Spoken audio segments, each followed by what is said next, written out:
Teman-temanku,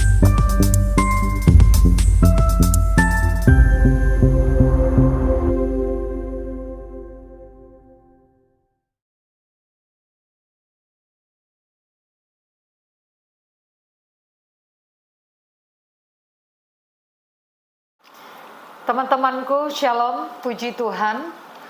Seorang pemuda bernama Jeffrey Kures. Pada waktu muda, dia pernah menjadi mu'alaf dengan perjalanan yang cukup rumit. Namun bagaikan domba yang hilang, kemudian ditemukan kembali. Mu'alaf ini kembali lagi ke jalan yang benar. Seperti apa kisah lengkapnya? Saksikan video ini dan semoga memberikan pencerahan ya. Semuanya, terima kasih ke Pak Kasdin untuk kesempatan waktunya memberikan kesaksian hidup saya. Yang mana di sini saya benar-benar ditunjukin Shirathul Mustaqim itu siapa? Kalau banyakkan orang bilang, kalau mungkin di Muslim itu dibilang Shirathul Mustaqim. Shirathul Mustaqimnya itu siapa sih?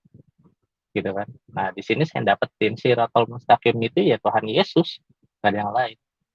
Ini saya dapetin dari berjalannya saya pencarian jati diri saya selama saya hidup.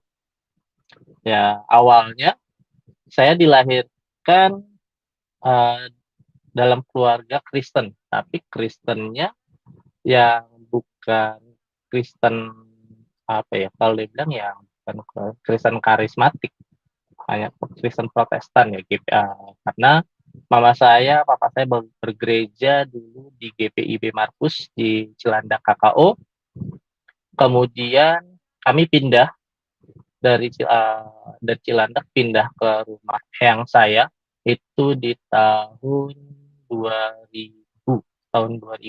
di tahun 2000 kami pindah ke Manggarai dan kami bergereja di GPIB Paulus.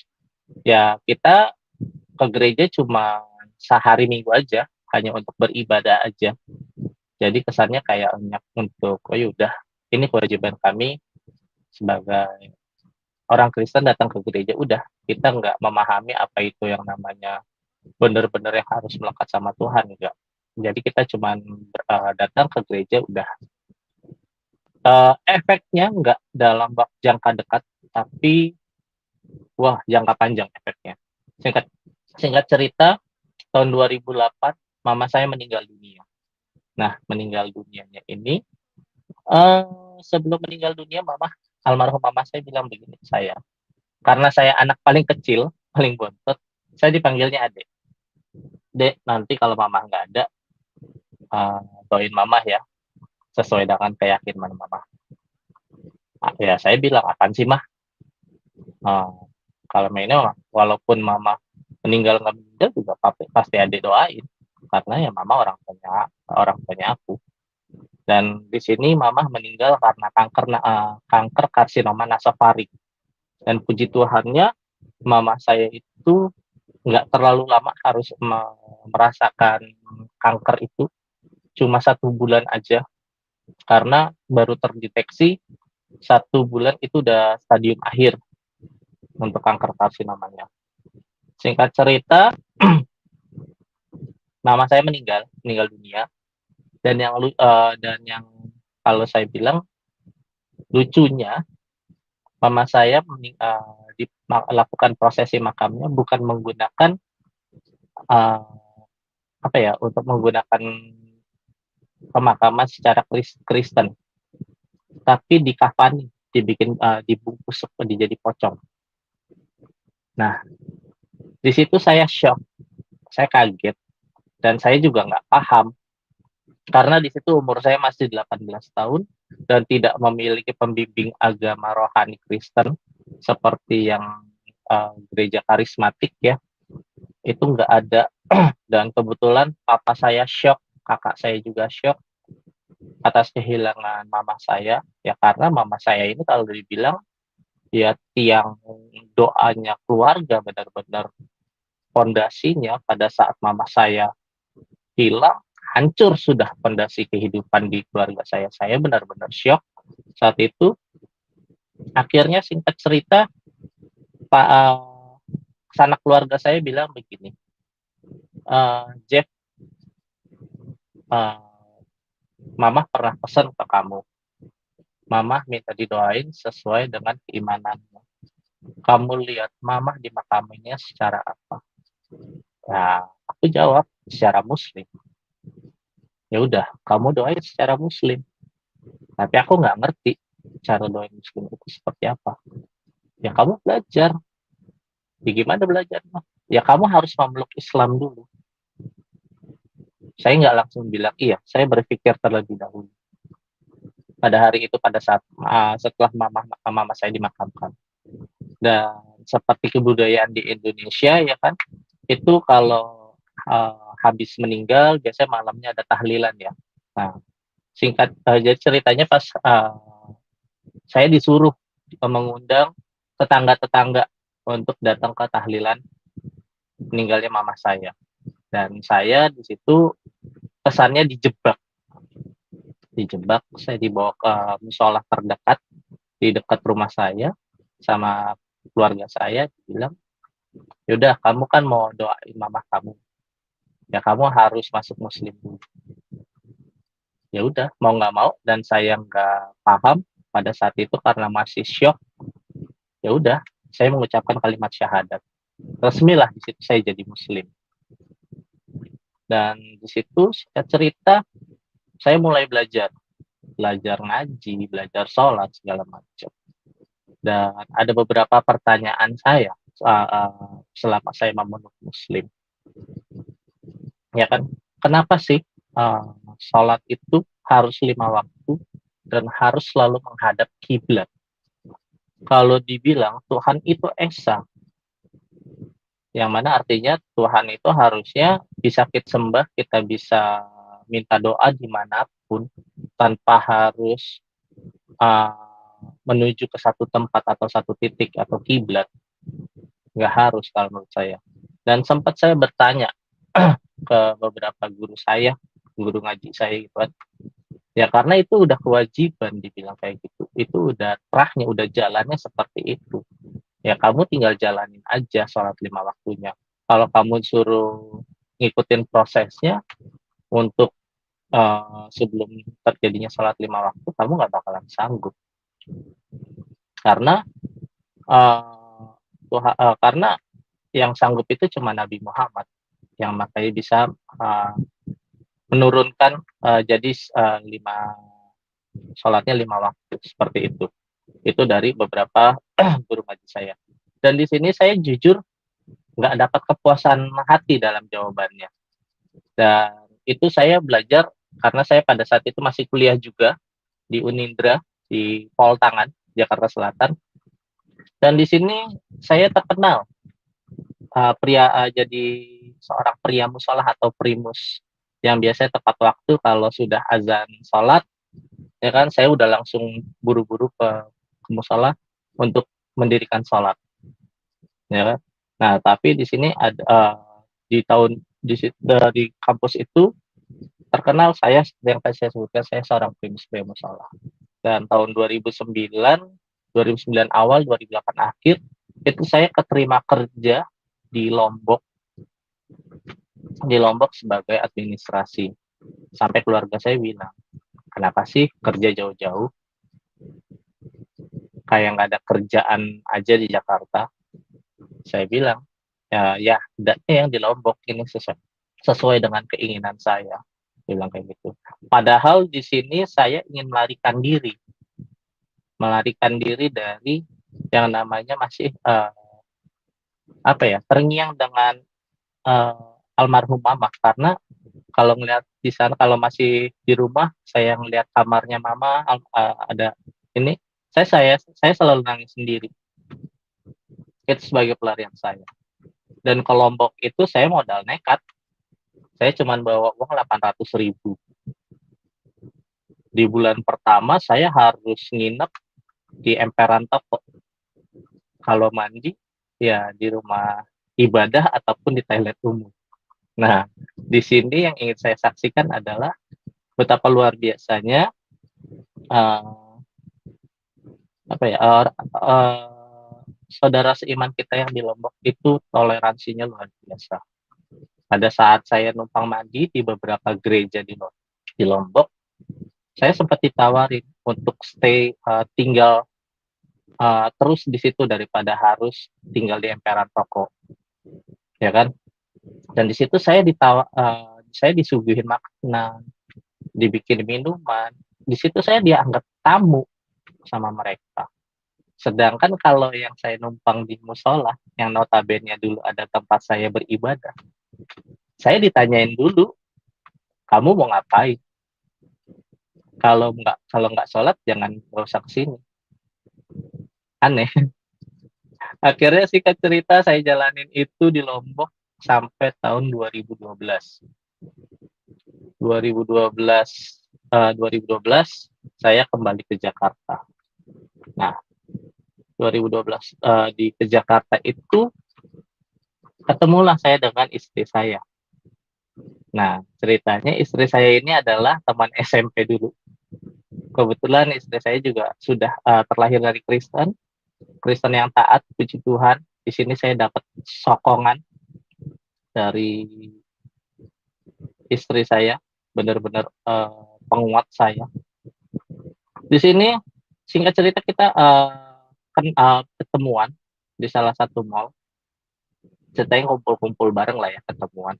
Nah, kita chatting-chatting melalui Facebook, SMS-an, telepon-teleponan, deket, lama-lama pacaran. Nah, pacaran. Selama pertengahan pacaran, istri saya bilang, kita nggak bisa lanjut. Dia bilang nggak bisa lanjut. Saya bilang, kenapa nggak bisa lanjut? Kalau mau serius, ya saya orang Kristen, kamu Islam, nggak bisa ketemu. Gitu. Terusnya di sini saya bilang, dalam hati saya, kok begini amat sih, udah ketemu orang yang suka, saya cinta ya kan. Nah, ceritanya, tengah malam saya suka sholat tahajud, minta petunjuk gitu. Ya Allah, ini gimana? Gitu kan. Nah, lucunya pada saat tahiyatul akhir itu ada yang ngomong, mama kamu udah ada duduk di sebelah kanan saya. Oh ya, sorry, sebelumnya saya lupa tadi ceritain karena terlalu seru ceritanya. Jadi pada saat ini balik lagi pada saat mama saya meninggal dalam proses Muslim. Kebetulan mama saya adalah pengerja di GPIB Paulus, dan pengerja dari GPIB Paulus ini datang untuk melayat almarhum mama saya. Dan dia minta izin ke keluarga, minta izin untuk didoakan secara Kristen. Dan salah satu pengerja GPIB Paulus ini mengatakan begini, pada papa saya, ke saya dan kakak saya, jangan khawatir, ini hanya tubuhnya, tapi rohnya sudah ada di Bapak, sudah bersama dengan Bapak di sorga. Nah, itu yang juga jadi satu pertanyaan saya sebelumnya. Dan jadi pertanyaan saya, mama saya ini sebenarnya masih Muslim atau Kristen? Karena selama saya belajar Muslim, saya pertanyain, mama saya ini masih Islam atau masih Kristen sih? Sama Pak Ustadz, sama guru-guru ngaji saya. Di sini saya nggak dapat jawaban. Yang ada saya malah dapat dimarahin semua. Ya nggak bisa lah, mama kamu belum ngucapin kalimat syahadat. Seharusnya pada saat mama kamu sedang sakaratul maut, kamu ajarin tuh. Gimana mau saya ngajarin kalau logikanya pada saat itu saya masih Kristen. Saya pengen sautin gitu ke guru ngaji saya.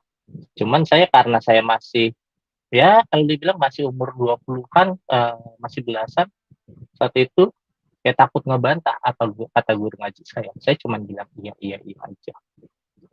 Dan berjalannya waktu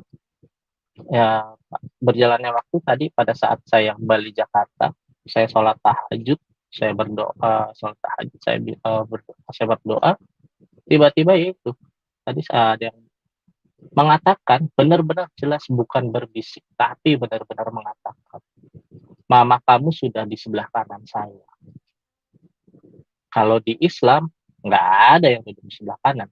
Adanya walaupun para sahabat itu pasti duduk di sebelah kiri Nabi Muhammad. Di situ saya searching. Di situ udah pada saat itu tahun 2012 sudah mulai internet sudah mulai booming kan di Indonesia. Saya cari dan itu ternyata ya adanya di Alkitab. Dan saya ngambil pikir panjang. Saya bilang kalau emang benar, saya yakin berarti ini ya udah, ya inilah keselamatan saya. Mama saya minta didoain secara Kristen karena saya yakin. Kenapa saya yakin? Karena pada saat saya sholat, saya dibilang, "Mama kamu sudah ada di sebelah kanan saya." Dan pada saat saya searching di Google, itu perkataan sebelah kanan saya itu adanya di Alkitab, perkataan Alkitab. Saya yakin banget, makanya saya kembali ke Kristen. Dan langsung saya bilang ke istri saya mau kembali ke Kristen. Saya mau belajar benar-benar Kristen. Gimana menjadi Kristen yang baik. Gimana caranya saya bisa menjadi prajuritnya Tuhan, sebagai alatnya Tuhan di rumahnya. Saya belajar di situ. Saya ingat pada saat saya ngapel pertama kali itu hari Minggu. Saya datang pagi-pagi, itu saya datang jam 7 pagi, sedangkan ibadah gerejanya itu jam 9. Saya pagi-pagi datang, karena saya saking semangatnya pengen belajar. Untuk belajar lebih lagi. Istri saya sampai masih nggak percaya, ragu dengan keputusan saya, takutnya main-main doang. Di situ saya tunjukin kalau saya benar-benar. Selama beberapa bulan saya terus benar-benar sampai saat ini saya nggak pernah putus yang namanya ke gereja. Karena COVID aja kita selalu online. Di situ saya benar-benar merasakan kasih Tuhan tuh benar-benar tercurah. Dan tentunya juga untuk menjadi Kristen yang baik nggak semudah itu. Banyak banget perjuangan yang harus saya jalan. Contohnya pada saat saya mau nikah dengan istri saya, karena keluarga besar dari almarhum mama saya tahu saya Kristen, saya diasingkan. Saya nggak dianggap keluarga. Itu saya diasingkan pada saat saya mau nikah. Saya geram. Saya geramnya kenapa? Kata istri saya harus mengundang keluarga besar saya. Saya nggak mau. Sebenarnya saya nggak mau. Cuman ada satu ayat Alkitab yang saya ingat itu adalah Kolose 3 ayat 13. Bunyinya seperti ini. Sabarlah kamu seseorang terhadap yang lain, dan ampunilah seseorang akan yang lain apabila yang seseorang menaruh dendam terhadap yang lain, sama seperti Tuhan telah mengampuni kamu. Kamu perbuat jugalah demikian. Itu ayat Alkitab yang saya ingat pada saat itu sebelum saya ketemu keluarga saya. Kalau saya nggak ngampuni keluarga besar dari almarhum mama saya, Tuhan nggak mau ngampunin saya. Jadi saya berdamai. Jadi di situ saya berdamai dengan keluarga besar almarhum mama saya. Jujur saya orangnya memiliki egois tinggi. Saya nggak mau. Saya seumur-umur nggak pernah yang namanya meminta maaf atau sujud meminta maaf. Tapi di sini menunjukkan Tuhan kasihnya benar-benar. Saya disentil sama Tuhan. Saya di rumah keluarga besar almarhum mama saya sujud memohon minta maaf. Walaupun saya nggak punya salah. Tapi di sini Tuhan bilang ke saya, "Jeffrey, kamu sujud meminta ampun. Karena ini adalah ajaranku, yaitu saling mengasihi." Di sini saya tertegun. Benar-benar tertegun. Kalau bukan pekerjaan Tuhan, saya nggak bisa sujud meminta maaf. karena saya salah satu orang yang egonya tinggi dan nggak pernah mau meminta maaf. Dan setelah saya meminta maaf, keluarga besar saya akhirnya memaafkan saya. Oke, memaafkan saya. Dan kemudian saya direndahkan di keluarga besar almarhum mama saya. Kamu nikah? Mau nikah? Iya. Kok pemberkatan? Ya saya kan Kristen. Saya kembali ke Kristen. Ya udah, kamu bilang aja kamu butuh dana berapa. Saya bilang, saya kesini nggak minta biaya apapun. Saya kesini hanya ingin mengundang om tante semua untuk datang ke pernikahan saya. Untuk biaya, Tuhan saya yang sudah mencukupkan. Semuanya sudah di-cover sama Tuhan saya. Kenapa saya bilang kayak begitu? Karena ini benar-benar terjadi real dalam kehidupan saya.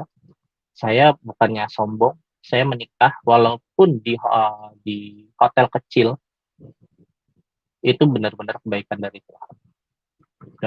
Dari uang gedung, saya mendapatkan uang gedung yang murah. Terusnya dari uang catering, cateringnya juga dapat yang murah. Terusnya untuk baju kayak jas dan gaun pernikahan, itu benar semuanya dari pertolongan Tuhan. Mungkin kalau mengandalkan manusia, nggak bisa saya nikah di hotel. Tapi ini benar-benar Tuhan nunjukin kasihnya.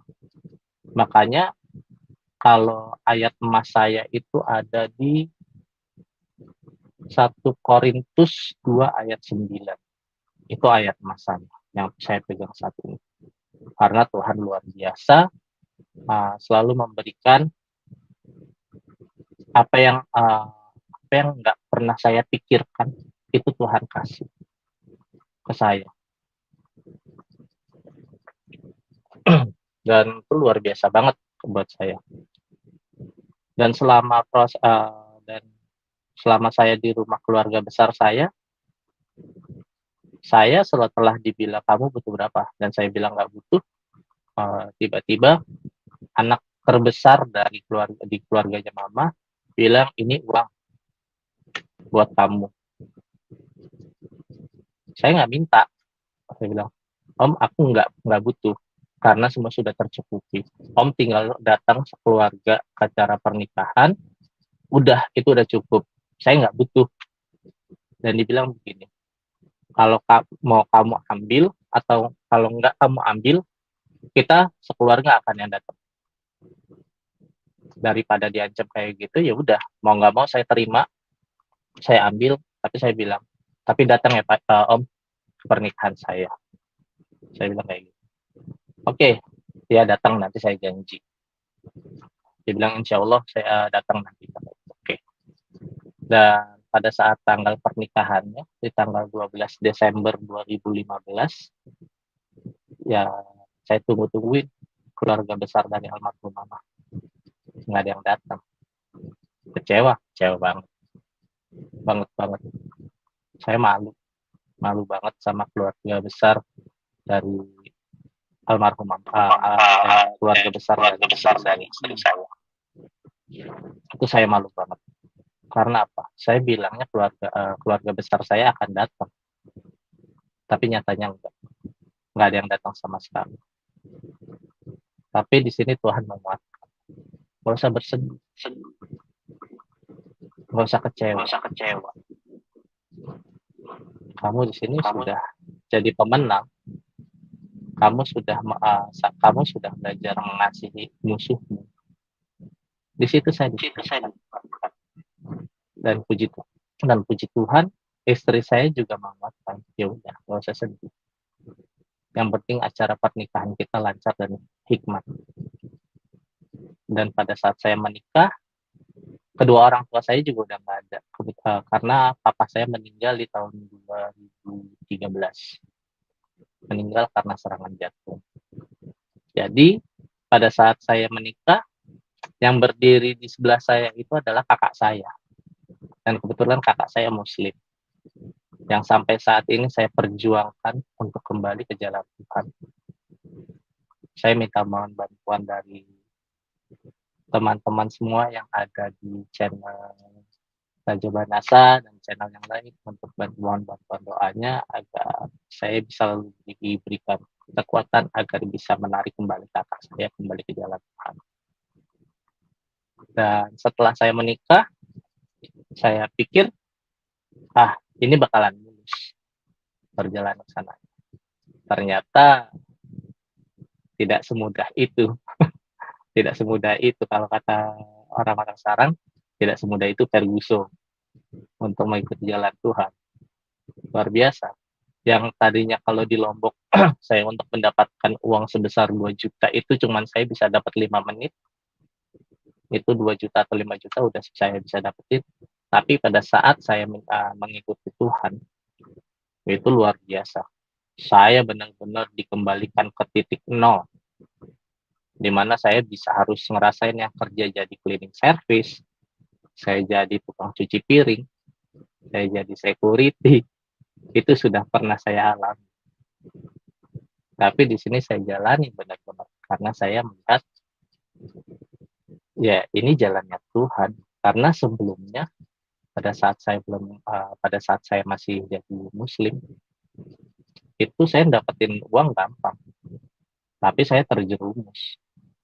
Saya ke minuman keras, saya suka pesta-pesta, saya suka yang dibilang di Islamnya haram itu udah saya cobain semua, minuman keras. Cuma satu yang saya nggak pernah cobain yaitu narkoba. Untuk main perempuan luar biasa. Karena di Lombok itu kan pantai Senggigi, itu banyak banget bule-bule dari mana tahu. Kalau mau dibilang udah saya cobain mungkin. Saya minum-minum alkohol yang dari yang paling murah sampai yang paling mahal juga udah pernah saya cobain. Itu saya kerjanya setiap malam Sabtu dengan malam Minggu. Itu kerjaan saya beach party terus selama saya di Lombok. Makanya pas saya kenal Tuhan, saya benar-benar dimurnikan lagi, benar-benar dibikin nol lagi. Nggak bisa, saya di kata Tuhan, saya nggak boleh balik lagi ke sana, karena saya sudah benar-benar di jalannya Tuhan. Makanya saya bilang, udahlah, saya jalanin, saya percaya Tuhan adalah juru selamat saya, makanya saya jalani. Selama saya bekerja, selama saya ngikutin Tuhan, benar-benar di pekerjaan saya itu luar biasa. Apalagi waktu pada saat istri saya mengandung anak saya yang pertama, anak yang pertama itu di umur hamilan 5 bulan, istri saya hampir keguguran. Karena rumah saya itu banjir dan istri saya tuh ceritanya beberes rumah, dia mungkin kecapean. Nah, di situ hampir keguguran. Saya dikabarin pada saat saya lagi jaga, masih jadi security, saya lagi jaga, dikabarin. Setelah saya masuk rumah sakit, saya cuma bisa diem. Akhirnya saya izin ke komandan saya bilang, Pak, dan saya izin istri saya masuk rumah sakit. Istri saya lagi hamil dan masuk rumah sakit. Saya mau nelpon istri saya. Yaudah, kalau lo mau pulang, pulang aja. Saya tahu kalau saya pulang, saya nggak bakalan dapat duit hari itu. Makanya saya izin aja. Paling izin 1 jam buat nelpon istri saya aja. Dan kebetulan saya waktu itu jaganya di Mall Kelapa Gading 3, yang tempat pemeriksaan mobil. Di situ saya jaga sebagai security di situ. Nah, di depan MKG 3 itu kan ada masjid ya, masjid besar.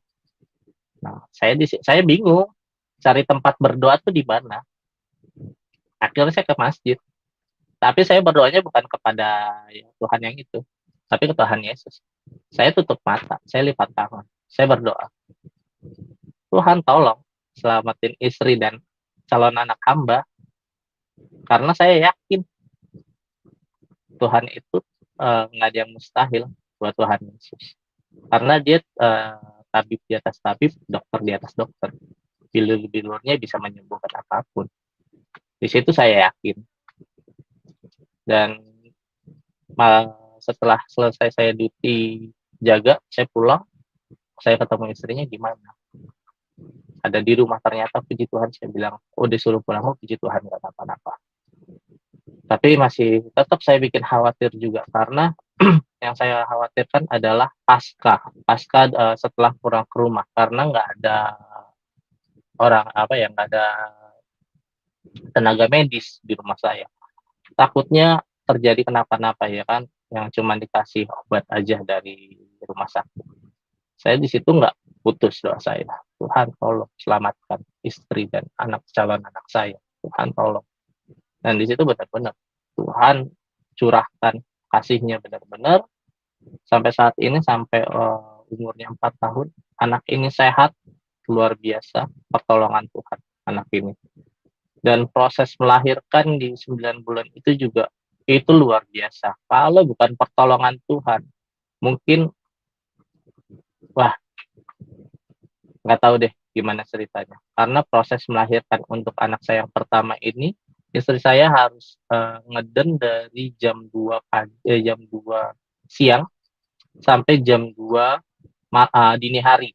Dan posisi air ketuban sudah pecah. Dan di situ tuh dokter sudah menyarankan untuk operasi sesar. Tapi sebelum dioperasi sesar, dokter coba mengusahakan untuk dilakukan vakum. Dan di sini saya berdoa lagi sama Tuhan. Tuhan, tolong lancarin proses lahiran anak dan istri saya. Saya minta tolong diselamatkan untuk kedua-duanya. Dan istri saya juga berdoa. Tepat istri saya bilang amin pada saat berdoa, anak saya lahir dengan kondisi tangan kanannya seperti begini, memegang pipi seperti tidur. Kalau kata dokter, untuk kepalanya aja susah, Pak. Ini dengan kondisi tangan di pipi. Ini luar biasa. Saya bilang, inilah kebaikan Tuhan saya. Kalau bukan kebaikan Tuhan saya, nggak mungkin seperti ini kejadian. Beda lagi ceritanya. Mungkin udah harus disesar, saya bilang. Tapi Tuhan saya menunjukkan di sini, ya udah, inilah kebaikan saya. Nggak ada yang mustahil buat saya. Saya bilang begitu ke susternya. Ya, singkat cerita, di tahun 2019, istri saya hamil yang kedua. Dan kebetulan anak saya ini lahir 2017. Dan sekarang 4 tahun. Nah, ini anak saya yang di belakang. Sini. Hey. Ini benar-benar keajaiban Tuhan. Ini anaknya. Benar-benar ini keajaiban Tuhan. Kalau bukan keajaiban Tuhan, mungkin udah nggak tahu deh ceritanya. Karena sudah minum air ketuban. Benar-benar sudah minum air ketuban. Dan harus dirawat di ruang NICU. Dan itu luar biasa. Saya sempat trauma untuk namanya cari ruang NICU. Ruang NICU itu sangat susah. Saya udah khawatir banget. Tapi Tuhan tolong. Langsung dibilang sama perawatnya, Pak, coba cek ke bawah. Apakah ruang NICU-nya tersedia? Soalnya tadi saya terakhir tanya, itu sudah full. Dan pada saat saya tanya, saya cuma bilang begini dalam hati, saya yakin Tuhan sudah sediakan ruang NICU untuk anak saya. Pada saat saya ke bawah ke bagian administrasi, ke bagian ruang rawat inap, saya mau cari ruang kamar NICU. Oh iya, oh Pak, ada Pak, cuman harus nunggu karena sedang dibersihkan. Saya bilang puji Tuhan, berapa lama untuk dibersihkannya? Nggak lama Pak, cuman 15 menit untuk pembersihannya. Saya bilang oke. Nggak masalah, dari gitu. Di sini saya harus bayar berapa? Oh nggak usah Pak, karena kan di sini puji Tuhan saya waktu itu menggunakan BPJS. Nggak tahu ya istilahnya, yang orang banyak bilang kalau BPJS itu akan sangat sulit untuk untuk diprosesnya, itu akan amat sangat sulit. Tapi di sini benar-benar saya menggunakan BPJS kesehatan itu benar-benar dilancarin. Yang tadinya kalau saya dengar dari yang lain-lain tuh saya harus kasih uang deposito sebesar 5 juta. Di sini saya nggak dikasih. Nggak usah Pak, ini langsung aja karena Bapak sudah di cover BPJS. Saya kaget, wow, luar biasa. Saya dikasih kemudahan sampai seperti itu sama Tuhan. Sampai ruang nicu saya disiapin dengan menggunakan BPJS Kesehatan.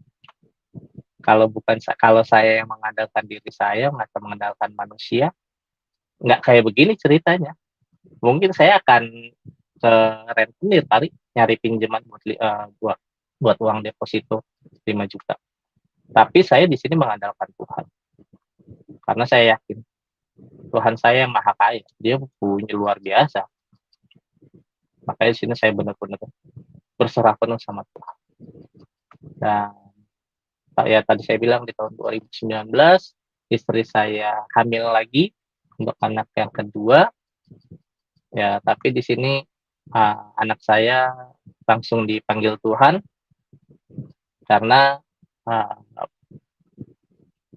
penanganan dari dokternya itu terlambat karena pada saat harusnya istri saya dioperasi sesar itu di hari Rabu di jam 8 pagi, tapi pada malam Rabunya pada saat kami melakukan pemeriksaan terakhir dengan dokter kandungan istri saya, dokternya nggak praktek karena sakit dibilang.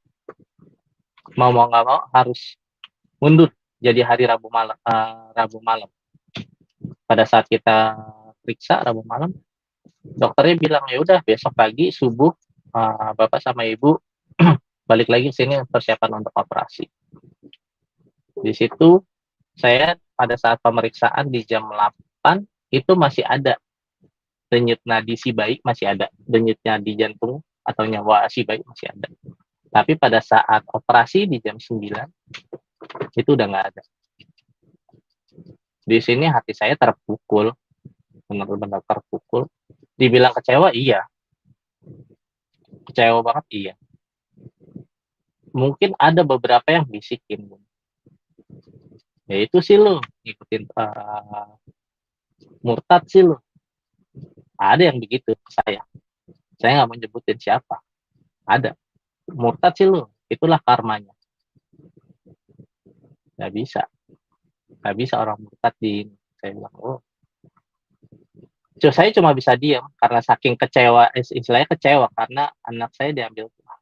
Tapi saya nggak mau berlama-lama meratapi kesedihan itu karena saya harus nge-support istri saya karena istri saya yang pasti lebih sedih lagi daripada saya karena dia yang mengalami mengandung selama 9 bulan harus merasakan sakitnya di operasi sesar dan nggak bisa ketemu anaknya, itu pasti saya yakin itu luar biasa banget sedihnya.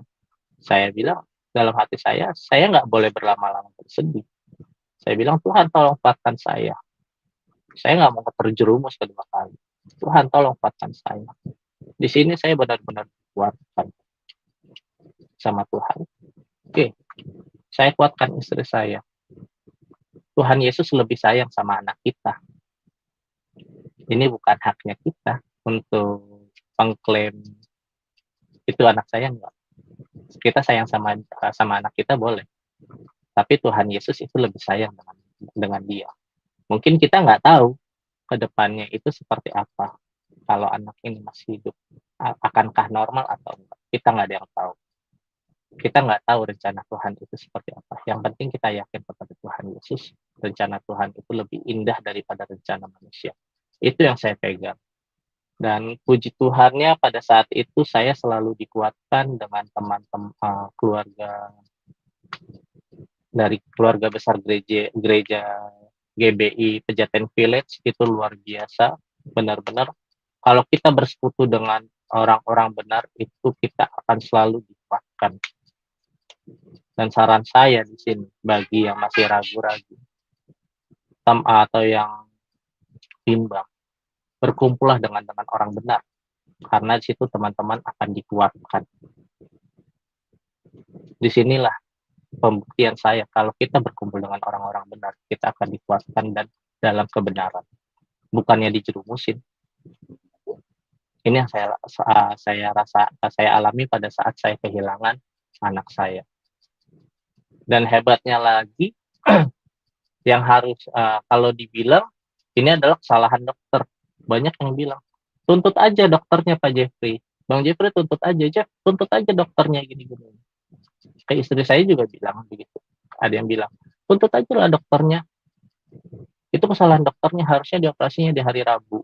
Kenapa dimundurin jadi hari Kamis? Nggak bisa. Nggak bisa, saya bilang. Kalau saya tuntut, apakah akan mengembalikan anak saya? Enggak. Apa yang saya dapetin? Materi. Bisa memuaskan hati saya. Bisa memuaskan, bisa mengembalikan kekecewaan saya. Jadi kegembiraan. Nggak bisa. Lebih baik di sini saya mengampuni, mendoakan dokter itu. Dan puji Tuhan, istri saya juga memiliki pemikiran yang sama. Dan di situ kami juga dikuatkan oleh gembala saya di GBI Pejaten Village, bahwa ya udah, yang terjadi sudahlah terjadi, ini sudah rencana Tuhan. Tuhan lebih sayang sama anaknya, anak itu. Kita nggak boleh menyalahkan siapapun. Saya nggak boleh nyalahin istri saya nggak boleh nyalahin saya, ataupun saya sama istri saya nggak boleh nyalahin dari pihak rumah sakit. Ini sudah jalannya Tuhan. Karena kita nggak tahu ke depannya seperti apa.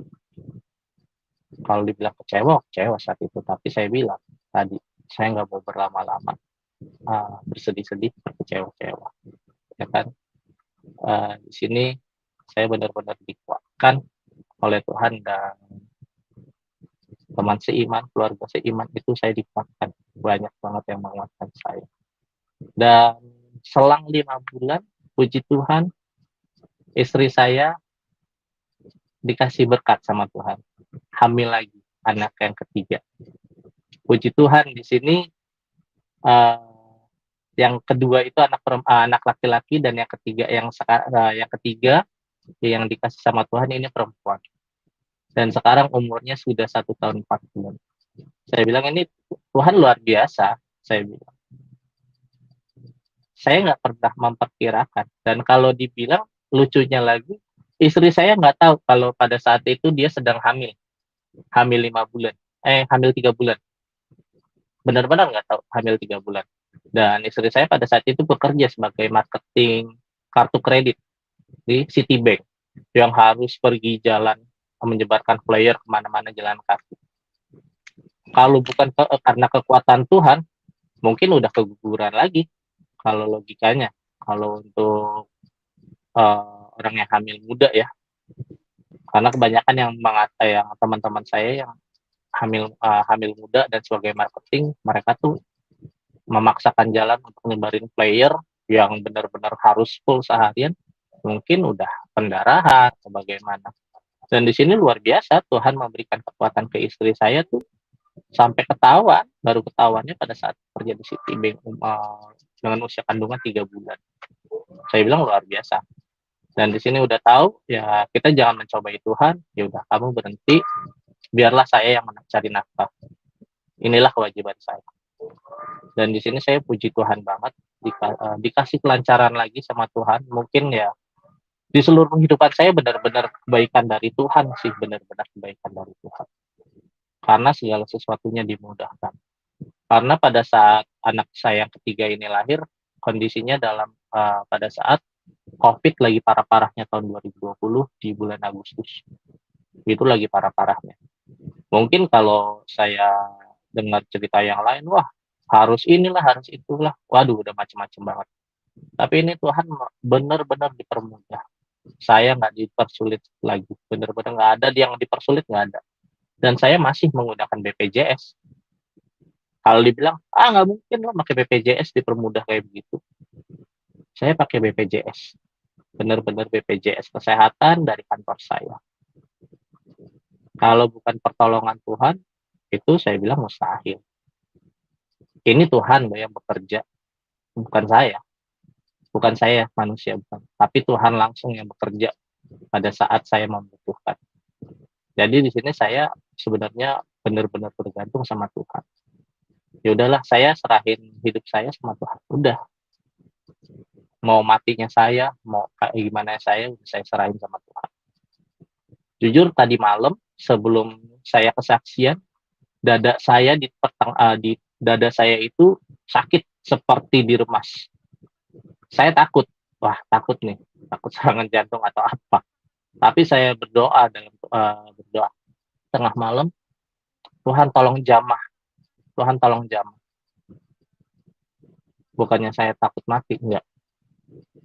Saya mau memberikan kesaksian akan kebaikan Tuhan. Tolong sembuhin saya. Tadi selang beberapa jam sebelum saya kesaksian di jam 5 sore, reda nyeri di dada saya sakit hilang. Setelah saya berdoa terus berdoa, saya bilang Tuhan hilangkan karena saya mau memberikan kesaksian akan kebaikan Tuhan. Di jam 5 sore, pas setelah saya bangun tidur, puji Tuhan hilang sakitnya di dada saya bilang. Puji Tuhan luar biasa, istilahnya benar-benar Tuhan itu luar biasa. Makanya saya bilang kenapa saya balik Shirotol Mustaqim itu adalah Tuhan Yesus, ya ini. Tuhan kita luar biasa. Yang penting kita berserah pasrah sama Tuhan, jangan ngelawan, jangan nego, udah. Kita pasrah aja, berserah diri penuh sama rencana Tuhan. Kita jalani. Mau pahit, mau manis, mau asam, mau kecut, kita terima, kita jalani dengan rasa penuh syukur. Karena ini adalah rencana Tuhan. Karena Tuhan sedang mempersiapkan kita untuk menerima yang lebih lagi daripada yang lain. Begitu Pak Kasdin untuk kesaksian saya. Puji Tuhan, kita sudah menyaksikan kesaksian dari seorang mu'alaf Jeffrey Kuros. Bagaimana dia sebelumnya adalah seorang yang Kristen, kemudian dia menjadi mu'alaf tetapi kembali menjadi seorang Kristen. Melalui kesaksian ini, setiap orang diingatkan bahwa tidak salah jika seseorang telah memiliki suatu keyakinan tertentu tetapi kemudian memikirkannya kembali, mengapa menganut keyakinan tersebut, apa dasarnya dan apa tujuannya, sehingga ketika seseorang menganut suatu keyakinan tertentu memiliki dasar dan tujuan yang kokoh supaya iman yang kita miliki tidak mudah goyah dan kita pun pada akhirnya mantap di dalam suatu keyakinan kita dan hidup meneladani tokoh agama, tokoh yang ada di dalam kitab suci, serta hidup menurut ajaran-ajaran firman Tuhan yang diajarkan. Karena bagaimanapun setiap hal yang dijalani dalam kehidupan ini akan kita pertanggungjawabkan kelak di dalam tahta pengadilan Kristus. Karena itu teman-teman, selagi ada kesempatan, mari setiap kita menguji apa yang kita imani. Jika iman yang kita yakini adalah suatu keimanan yang murni, keimanan yang sejati, hal itu akan membuat hati setiap orang yang mengimani memiliki damai sejahtera dan sukacita yang datangnya dari surga. Karena itu teman-temanku, biarlah video kesaksian ini memberikan suatu pencerahan dan berkat tersendiri untuk teman-teman semua. Tuhan Yesus memberkati.